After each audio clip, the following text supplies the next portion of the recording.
dalam Sahih Muslim dari sahabat yang mulia Suhaib Ar-Rumi, semoga Allah meridainya, kata beliau SAW, ajaban li amril mu'min, sungguh menakjubkan urusan seorang mukmin.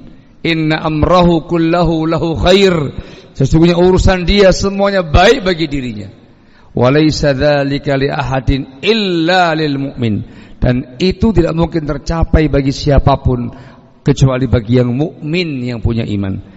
In asabatu sarra syakara fakana khairan lahu, ditimpa kelapangan, kesenangan, kenikmatan, dia bersyukur, baik bagi dirinya. Wa in asabatu dharra'u sabara fakana khairan lahu, ditimpa kesempitan, himpitan hidup, musibah, malapetaka, bencana, sabar dia, dan itu baik bagi dirinya. Maka muslimin rahimakumullah, masing-masing kita perlu bermuhasabah, introspeksi diri di masa mendatang supaya bisa menjadi hamba yang terbaik dalam semua keadaan, lapang, sempit, suka dan duka, selalu dalam perkara kebaikan dengan syukur dan sabar.